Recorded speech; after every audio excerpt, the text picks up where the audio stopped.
Namaste, Master. Jiddu Krishnamurthy says, be your own master. What does it mean? Being your own master. What does it mean?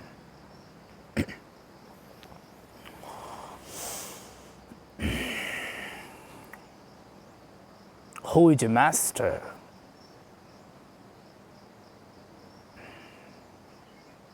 Why do you need a master?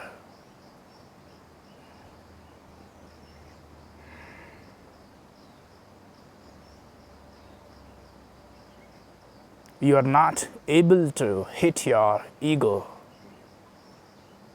yourself. That's why you need a hammer from outside. A master is a hammer. A master is a person who hits your ego,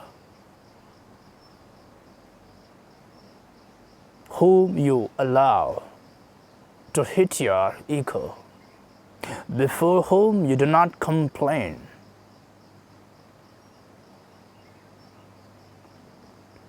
But there is a danger.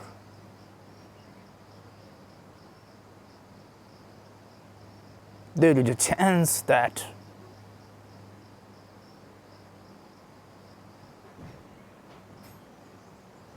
the physical master outside may exploit you.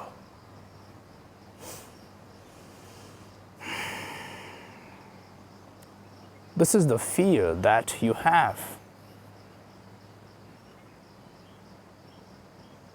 And it is a reality to an extent that masters have exploited people. I am not talking about the great masters.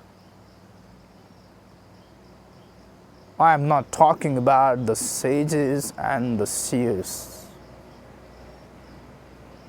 But thousands of so-called masters have exploited the seekers.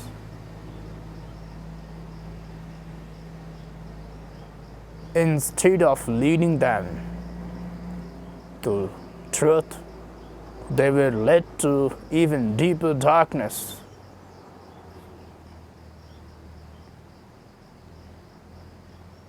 That is why there is a fear in you to accept somebody as your master. There is a resistance in you.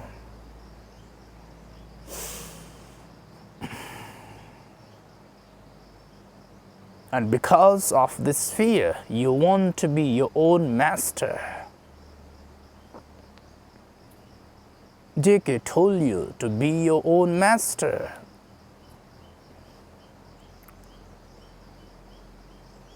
But then, if you do not understand it in its true sense, then you will end up exploiting yourself. Your ego will end up exploiting you. Your ego has exploited you more than any master. Your ego has exploited you more than any king and the government.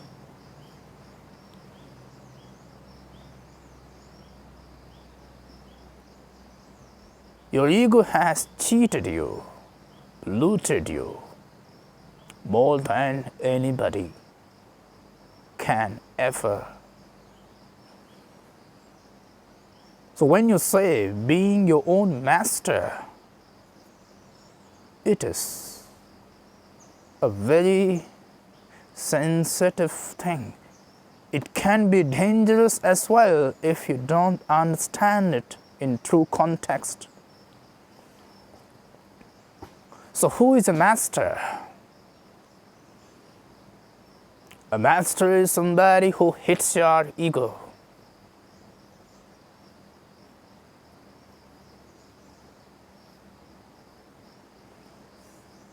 A master is not a person from whom you learn many concepts. That is a professor. A master is not a person where you grow. That is a scholar. With a master, you do not grow, you dissolve.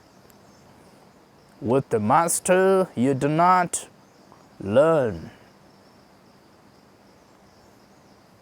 you unlearn.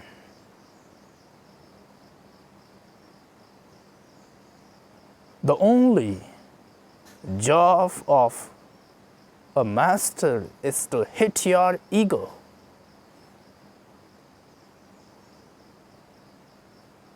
To hit your ego,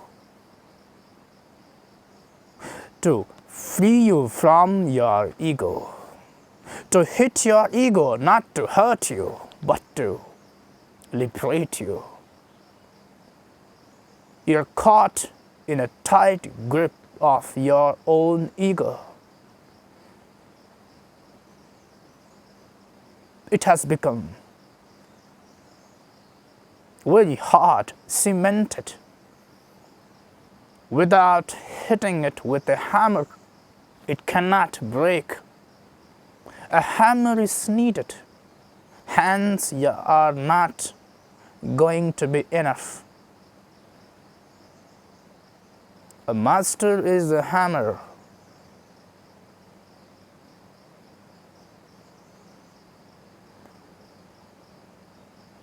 If you had a physical master outside, what would he be doing to you? He would be hitting your ego.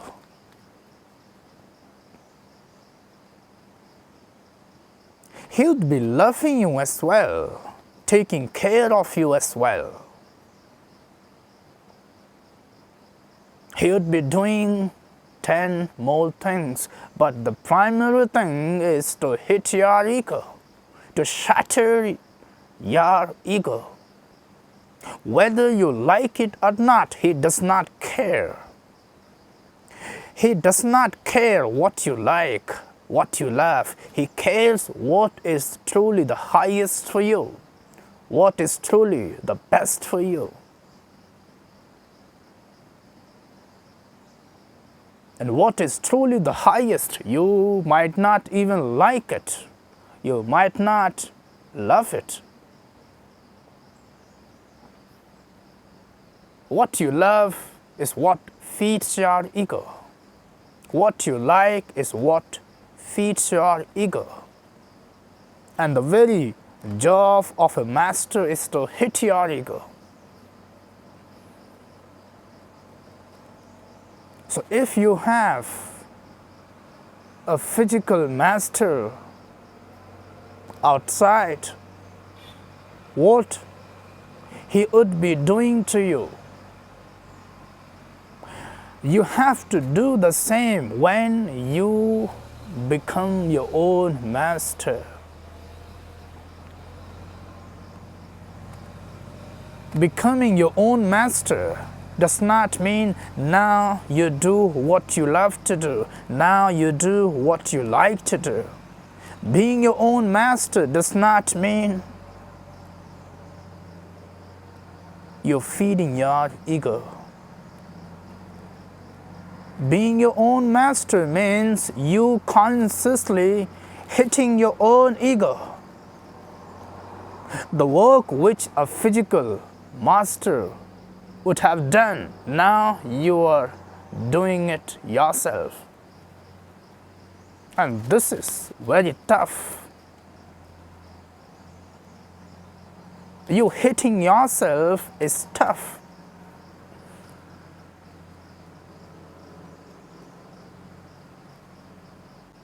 You want to be your own master, and you love this idea.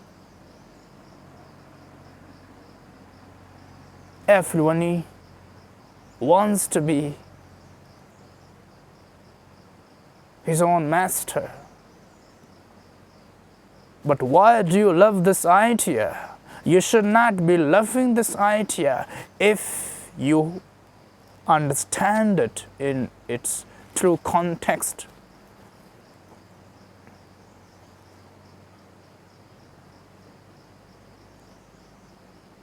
Being your own master means you hitting your ego on your own. Having a master outside means you allowing somebody to hit your ego. But the job is just one, to hit your ego, to shatter your beliefs, to take away your conclusions, to take away your definitions.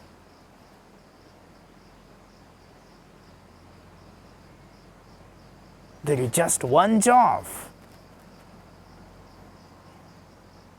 Whether you do it yourself or somebody does it outside. This is the only job.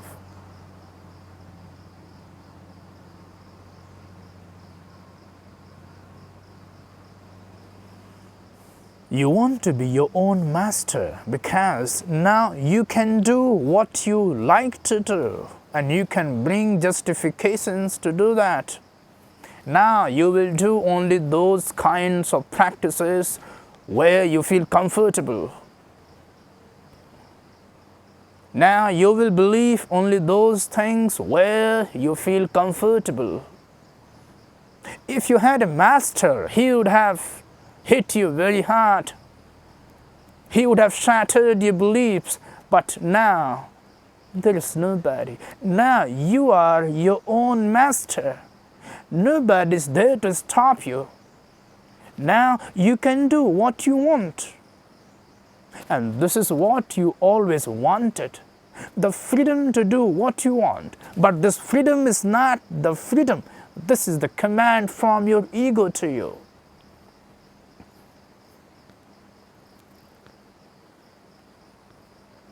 You're not going to hit your ego in this way. You're only going to feed your ego with spiritual food this time.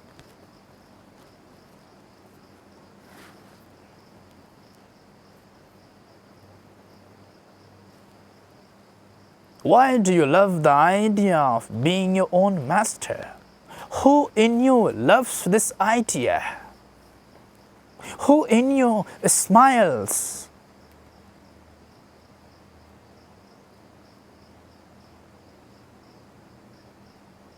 Being your own master is understood as now you have all the freedom to do what you want.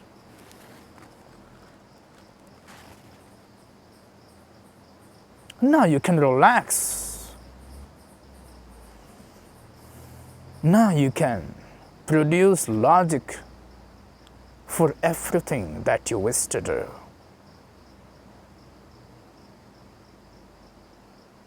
And mind is capable enough to produce logic for anything and everything.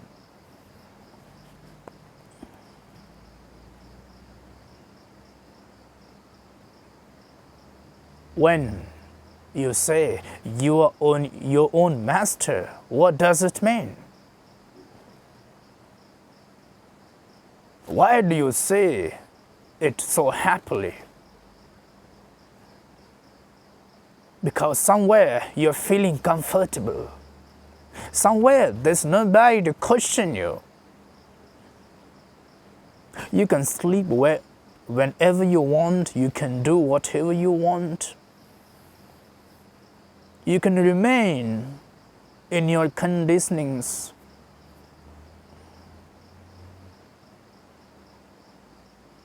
And you can call that as your spiritual path. If you had a master, he would have hit your ego. He would have shattered your conditionings. But now you are your own master. Do you have enough wisdom to hit your own beliefs.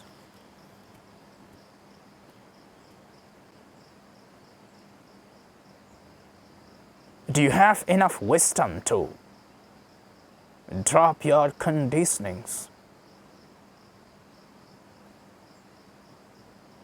If you had a master outside, when you did mistake, he would have scolded you. Now you are your own master. What is the job? When you do mistake, give a tight slap to yourself. But do you do that? Keep a stick with you, and when you do a mistake, one hard stick on your head. Break your head. This is called being your own master. A master keeps a stick with himself so that he can keep his eyes on disciples. I'm not saying he's going and beating everybody all day, no.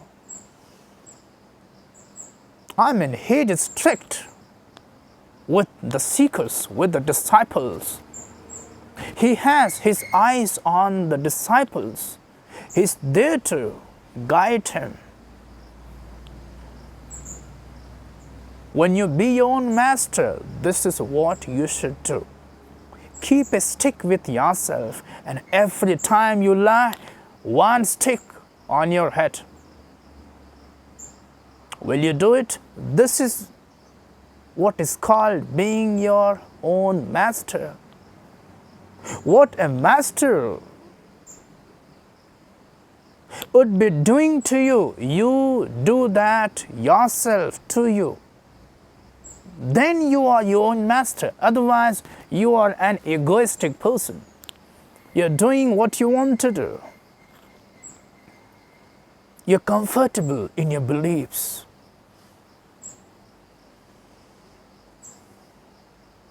And what does hitting the ego mean? It means whatever resists in you, catch that and hit that. Ego is nothing but your internal resistance. You have resistance within you, and that is the ego in you.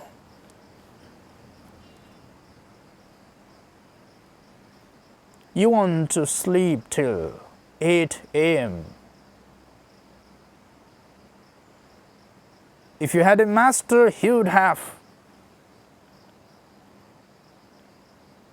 told you to wake up at 4 or 5.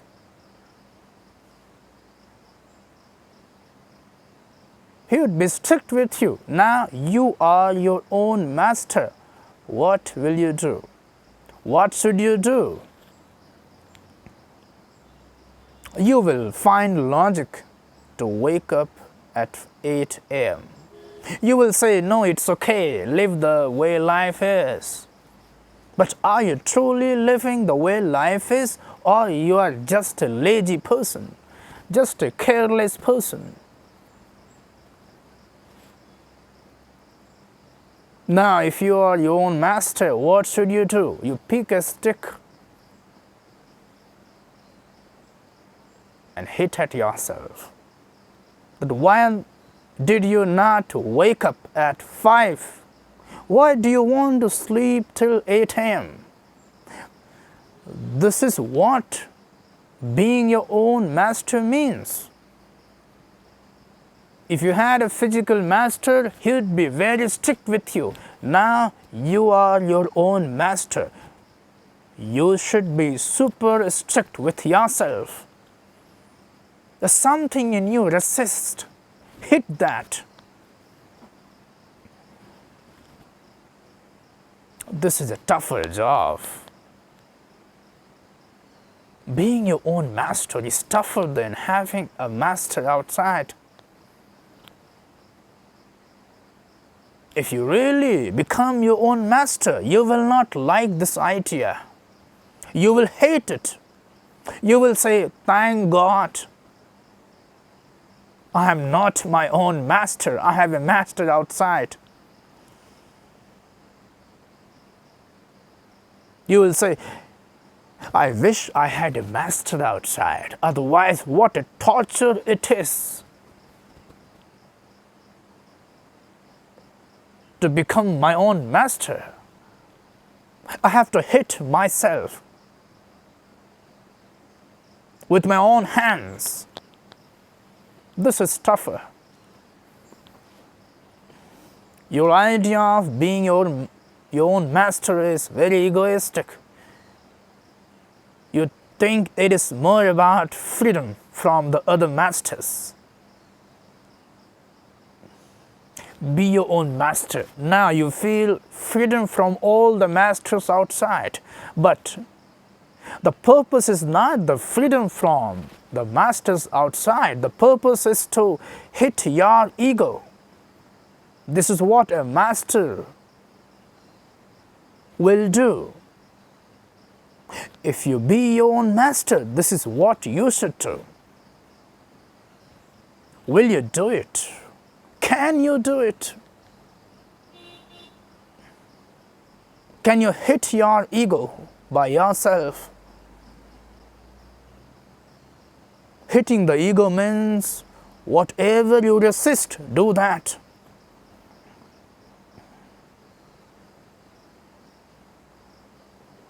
Freedom from the resistance in you is the freedom from the ego in you. Ego is nothing but the resistance in you. And how to be free from the resistance? Do whatever you resist. You don't want to wake up at 4 a.m. That's exactly what you should do. The idea is not to gain all the benefits, the health benefits by waking up at 4 a.m. The idea is not to inhale a lot of fresh air and become healthier by waking up at 4 a.m. That's not what I'm talking about. I'm talking about the resistance in you. Something in you resists 4 a.m. When you wake up at 4 a.m., you have transcended that. You have transcended that resistance in you. Something in you resists. Address that.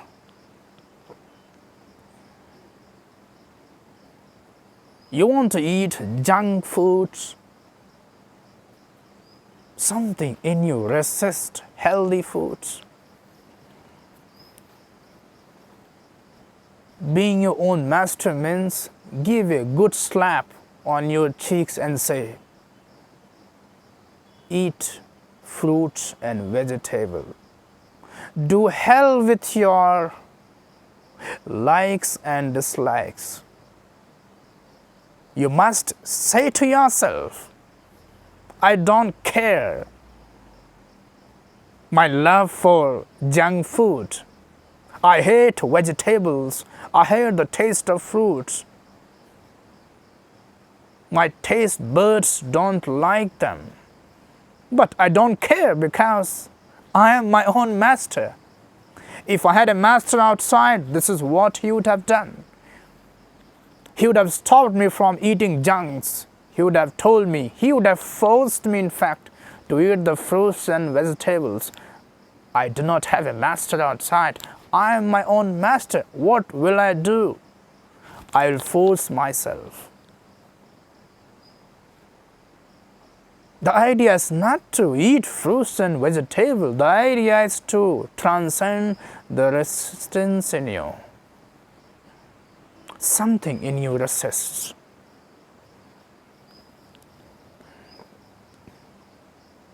You don't feel like bowing down. Your ego does not like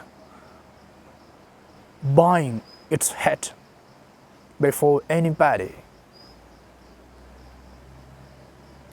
What would a master do He would have told you, bow your head down to a tree, to the river, to the mountain, to elders, not to respect everything around you. The purpose is not to respect. The purpose is to bend you. The purpose is to bend your ego, to hit your ego, because your ego does not like bending. Your ego does not like bowing its head. If you had a master outside, he would have told you, he would have forced you to bow your head. But you are your own master. What will you do? You must do little more than what a master would have done to you. But do you do that? Instead of bowing your head down, you discover a new philosophy where you're very comfortable with not bowing down. You discover a philosophy to maintain your ego.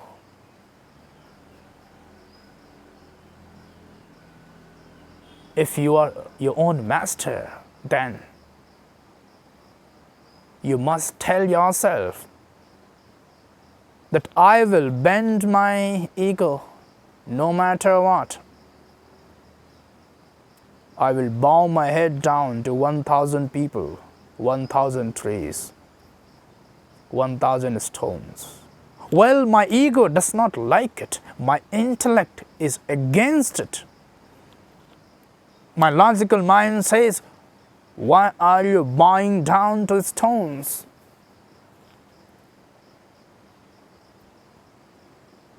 But I don't care about my intellect, because it's not the intellect in me which is saying, it is the ego in me which is saying. It is the ego in me, not willing to bend, not willing to bow its head. Being your own master means you force yourself to bow your head down. You take it as a practice to bow your head down to 1,000 trees,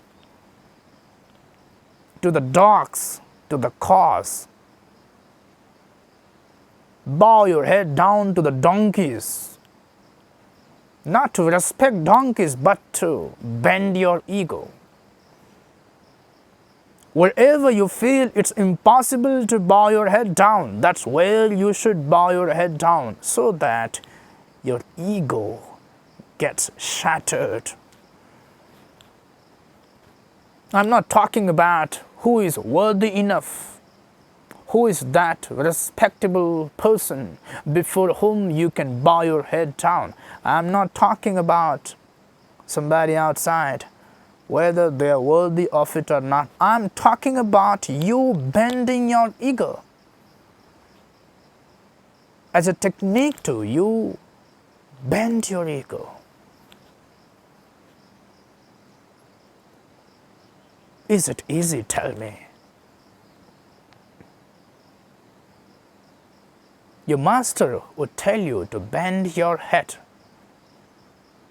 to bend your ego, so your ego feels shattered. But you want to be your own master. What should you do? You should do what a master would have done to you. But do you do that? Instead of doing that, you start doing what you start loving. Instead of bowing your head down, you start making plans to how to get everybody bowing down to you at your feet. Your whole plan changes. And like this, you are caught. You fall in deeper darkness. Having a master outside is easier. Being your own master is very tough. You will have to be very honest. You will have to be very authentic. You cannot be a fraud and be your own master. You cannot have the desire to maintain your ego and at the same time be your own master.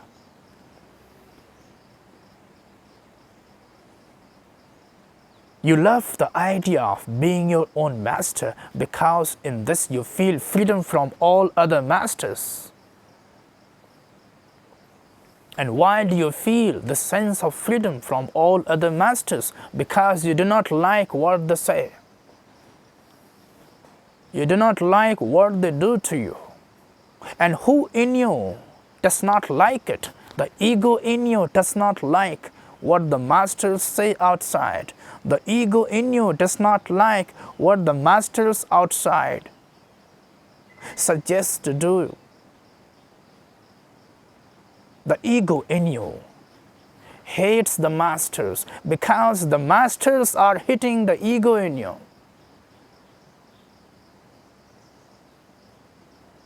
They are not agreeing with what you believe in.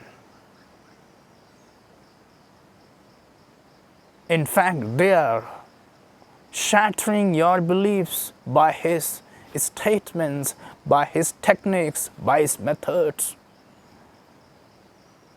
Masters outside are not feeding your ego. That's why you hate the masters outside. And that is why you want to be your own master, so that you can save your ego, so that you can do what you want. You can be in the comfortable zone. You can remain safe. Being your master is not an easy thing. Only very rare few can be their own master. It demands a great level of honesty. It demands a great level of authenticity. If you are not honest with yourself, you cannot be your own master.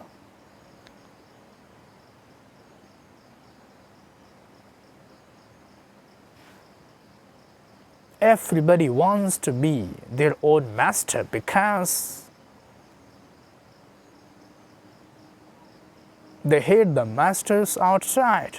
And they hate the masters outside because masters outside hit their ego. They shatter their beliefs. You love the idea of being your own master because now you can save your beliefs. Now you can do only those practices and techniques which are approved by your identities, your beliefs. Otherwise, being your own master is such a dangerous thing. It's such a tough thing to do.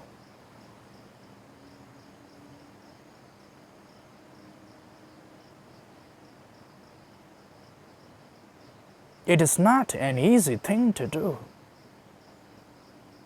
You're constantly watching yourself and you're constantly hitting your ego.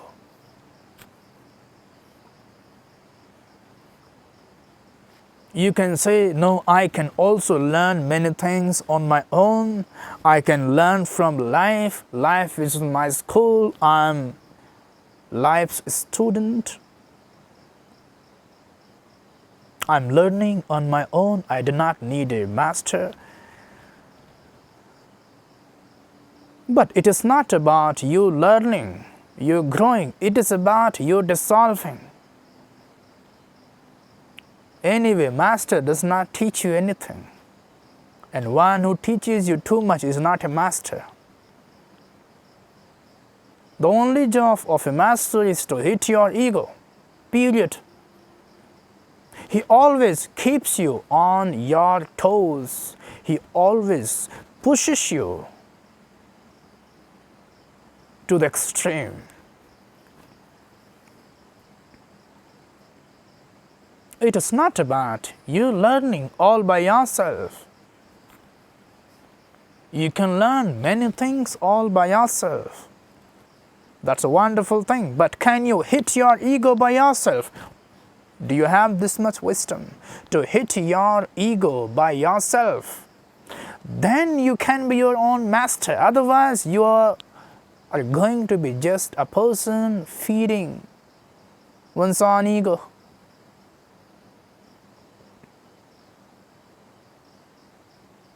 You will end up discovering your own philosophy. All the people who wants to be their own master, you will find they have their own philosophy. It's rare to find a person who has become his own master and does not have his own philosophy. He has to discover a new philosophy so that he can justify what he's doing. Because what he's doing is not about emptying himself, not about dissolving his intellect. What he's doing is about feeding his intellect, feeding his ego. He being comfortable with his own predispositions, with his conditionings, with his beliefs. And he wants to continue like that. He will not allow a master from outside to come and shatter his beliefs, to come and hit his ideology. He cannot allow anybody from outside. That's why he has become his own master, so that he is free from that fear of losing his beliefs, of losing his faith, of losing his conclusions, identities.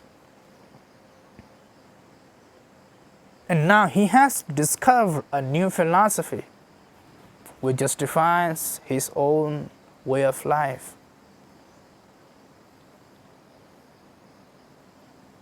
Being your own master is not that easy. You don't have to become happy.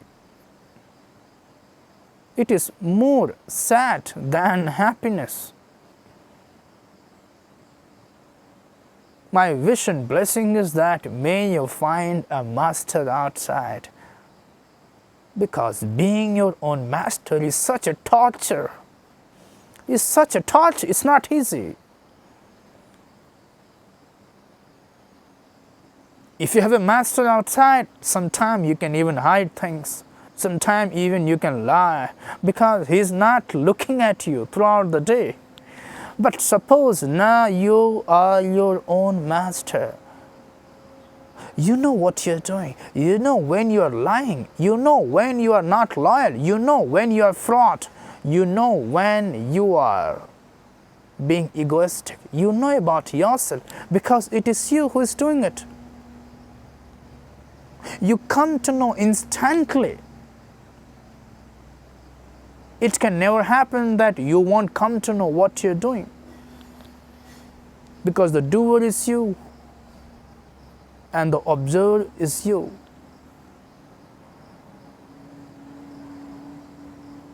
And when you notice all these things, will you take a stick and hit on your head? Will you instantly punish yourself for lying? Will you instantly punish yourself for being dishonest? You will not punish. You will justify it. You will say, this is my way. This is my spirituality. You will start justifying it. Being your own master is such a difficult thing. It is constantly torturing yourself, constantly being in the extremes. It is frustrating, in fact. But this is the best way, because you will liberate sooner. If you have a master outside, there is a gap between you and him. But if you are your own master, there is no gap. The outside master cannot keep an eye on you all the time. He cannot all the time read what's going in your mind. But if you are your own master, there is no gap. You obviously know what you're doing. You obviously know what's going on within you. And when you find that you are lying, when you find that you are looking at a person with lustful thoughts, will you instantly punish yourself? Will you instantly slap yourself for this deed, for this thought, for this desire? Will you instantly go against yourself, or will you say, no, it is okay, no, it's normal? I'm giving you some examples, but there are 1,000 things. Will you hit your ego on your own? Do you have this wisdom?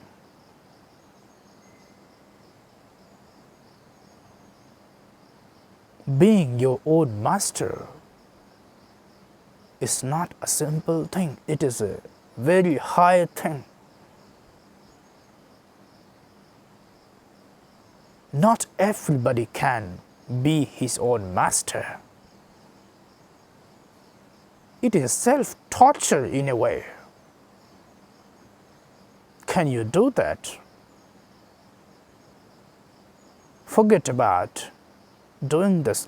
When you have a physical master outside, there also you are trying to be clever, you are trying to hide, you are trying to justify. There also your ego gets hurt. Your master tells you something which you don't like, you instantly become angry. You start having differences even with your guru as if he is your friend.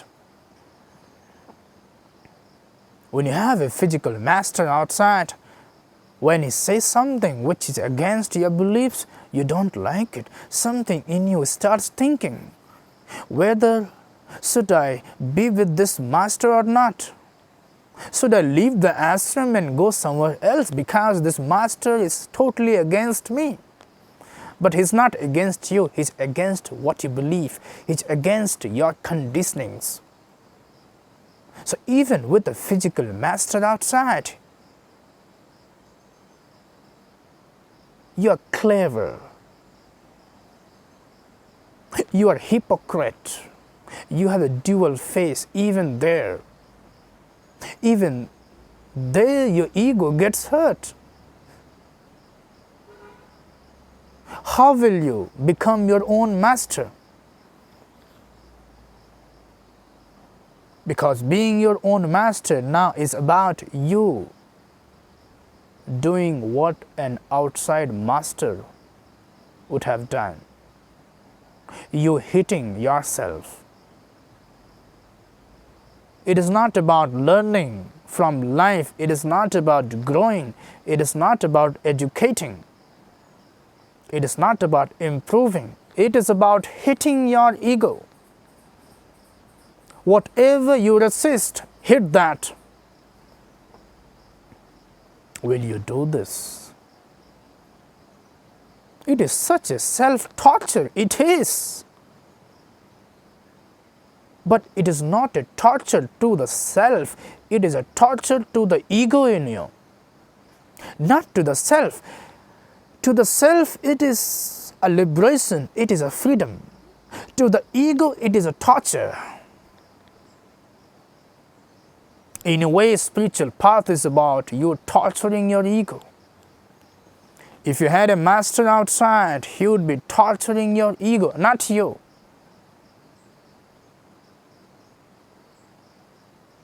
Your ego. Can you yourself torture your ego?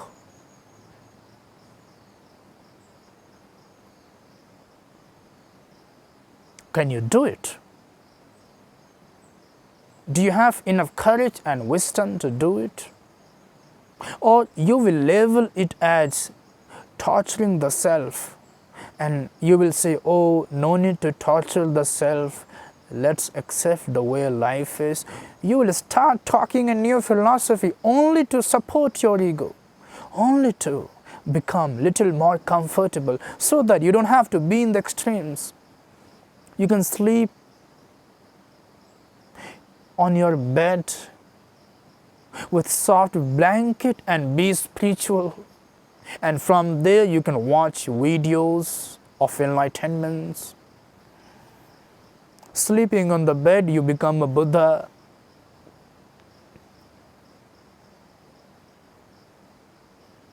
Can you torture your ego on your own?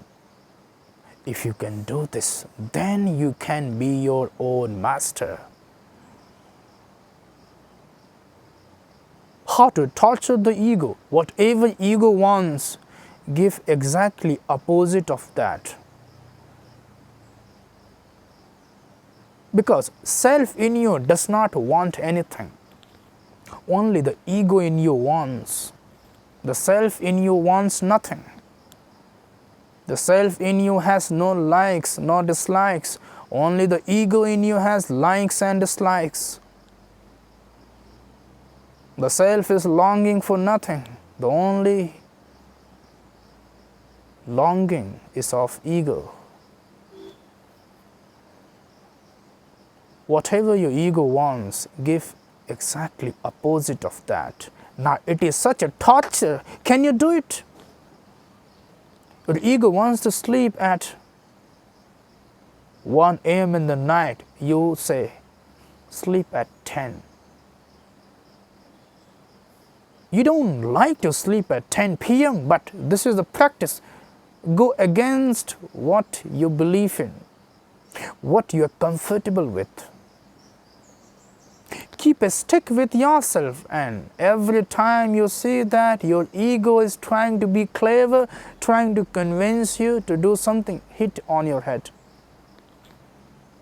You are your own master. Come on. You must go against your ego. You must hit yourself. This is not self-torture. This is the torture to ego, not to the self. Can you do this? You're comfortable with intellect and you want to become better. You want to gain more concepts. You want to read all the schools of philosophy and become a scholar, and you are loving this. And you call this as enlightenment. You call this as realization. If you had a guru, what he would have done? He would have hit your intellect, which wants to learn all the concepts and philosophy. He would have hit your intellect very hard. He would not have suggested you to read all the books. He would have instead given you methods to hit your intellect so that your intellect drops and disappears and the self awakens. Can you do it on your own? Then you are your own master. Otherwise, you are your own destructor. You'll only end up exploiting yourself. You will only end up becoming a fool. If you truly become your own master, you will not love the idea. You will say, what a curse it is. What a bad idea it is. I wish I had a master outside. It would have become much easier for me. What a torture it is to be our own master. Do you have the courage to hit your own ego? Do you have the courage to hit your own head with your own hand with a stick? Ask yourself this question.